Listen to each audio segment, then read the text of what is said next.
Assalamualaikum warahmatullahi wabarakatuh. Selamat pagi Ananda. Apa kabarnya hari ini? Semoga selalu dalam lindungan Allah, sehat walafiat. Amin ya rabbal alamin. Ananda, kita berdoa sama-sama ya agar wabah ini cepat berlalu, agar kita bisa sekolah seperti biasa, berjumpa teman, berjumpa dengan guru-guru yang ada di sekolah. Baiklah Ananda, hari ini bertemu lagi dengan Ustazah pada video pembelajaran kita, yaitu pada mata pelajaran Pendidikan Lingkungan Hidup, yaitu pada materi penanaman berbagai jenis tanaman obat.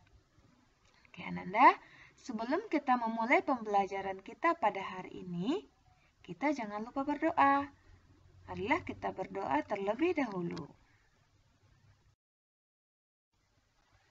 Cara penanaman berbagai jenis tanaman obat. Ananda soleh dan soleha, dalam hal tanaman obat kali ini, kita akan mempelajari teknik-teknik penanaman dan pemeliharaan tanaman obat. Secara umum, tidak jauh berbeda dengan penanaman tanaman lainnya. Akan tetapi, terdapat beberapa hal yang harus diperhatikan dan diketahui sebelum kita melakukan penanaman tanaman obat. Oke, jadi ini ada tahapan yang harus diperhatikan dalam budidaya tanaman obat agar memperoleh hasil yang maksimal. Yang pertama, yang harus kita perhatikan yaitu pembibitan. Yang kedua, penanaman. Yang ketiga, pemeliharaan. Dan yang keempat, pemilihan tanah.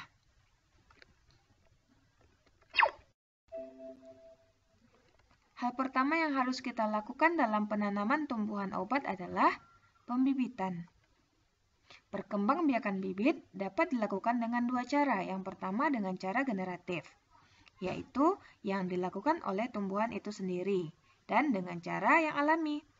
Dan yang kedua, dengan cara vegetatif, yaitu dengan cara bantuan manusia maupun secara alami. Dan dengan cara vegetatif inilah masyarakat di sekitar kita banyak menggunakan cara ini untuk melakukan penanaman tanaman obat di sekitar rumahnya.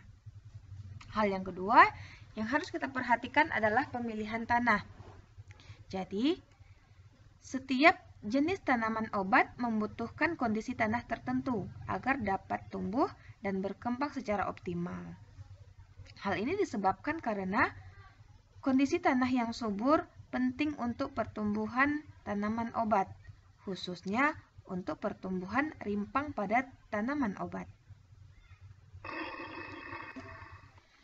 Selanjutnya, penanaman.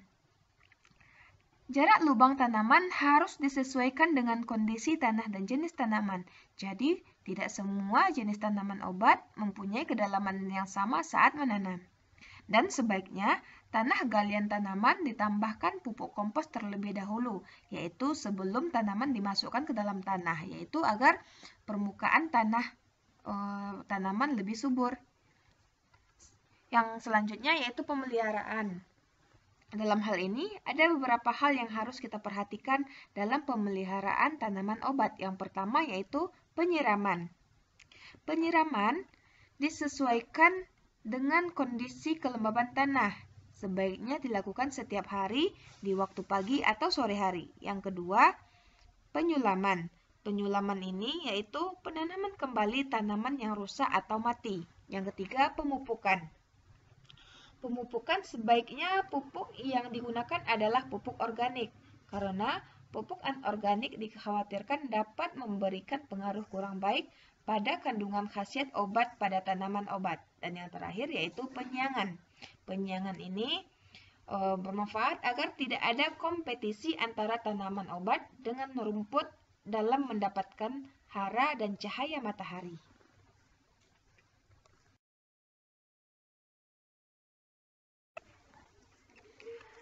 Selanjutnya, kita akan mempelajari cara membuat kebun tanaman obat di rumah sendiri. Yang pertama, yang harus kita lakukan yaitu mempelajari keadaan halaman rumah. yaitu dengan cara mengamati lingkungan di sekitar rumah kita. Kemudian, catat hasil pengamatan tersebut. Yang kedua, membuat denah halaman. Setelah data keadaan lingkungan halaman sekitar rumah itu diperoleh, kemudian kita membuat denah halaman. Tujuannya untuk mempermudah penempatan dan penataan tanaman, sehingga kebun itu bisa menambah suasana rumah menjadi lebih indah dan menjadi lebih asri. Yang ketiga, membuat perencanaan. Membuat perencanaan ini yaitu setelah kita membuat denah halaman, kita bisa membuat merencanakan tanaman-tanaman yang harus kita tanam, yaitu berapa ukurannya, berapa banyak yang harus kita tanam. Itulah hasil dari perencanaan tersebut.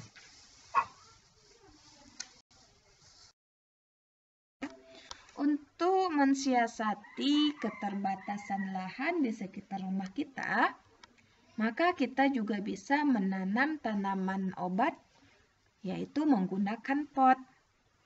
Kita tidak hanya bisa menanam bunga di dalam pot, tapi kita juga bisa menanam tanaman obat di dalam pot.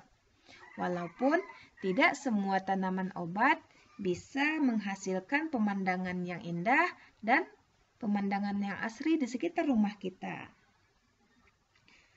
Tidak semua tempat juga boleh ditanami tanaman obat. Selain itu, rasa seni orang yang menanam tanaman obat juga akan menentukan indah atau tidaknya kebun tanaman obat tersebut. Oleh karena itu, menanam tanaman obat perlu mengikuti langkah-langkah tertentu. Yang pertama yaitu mencari tanaman obat yang menurut kalian bagus untuk ditanam. Oke, untuk menentukan jenis tanaman harus mempertimbangkan lahan yang ada. Hal itu membantu kita untuk memastikan ukuran pot dan jenis media tanah yang dapat digunakan. Yang kedua, memilih jenis ukuran dan bahan pot yang sesuai dengan keinginan. Pot yang akan digunakan bisa dipilih dari berbagai jenis bahan, entah dari liat, plastik, ataupun kayu. Yang ketiga, menentukan bahan untuk media tanah. Media tanah itu banyak macamnya. Ada yang terbuat dari tanah, sekam padi, dan tanah humus. Pada umumnya, tanaman akan tumbuh pada segala media tanah tersebut. Tetapi yang paling subur adalah tanah humus. Yang keempat, menentukan tempat penyimpanan pot saat pot sudah jadi. Penyimpanan tanaman pot tidaklah sembarangan. Jangan asal menyimpan. Kita perlu menempatkan pot tanaman obat di tempat yang terkena oleh sinar matahari. Oke, Ananda. Cukup sekian dulu untuk pertemuan kita kali ini. Semoga ilmu yang Ustazah sampaikan bisa bermanfaat untuk Ananda. Lebih dan kurang Ustazah mohon maaf. Sampai jumpa di pertemuan selanjutnya. Assalamualaikum warahmatullahi wabarakatuh.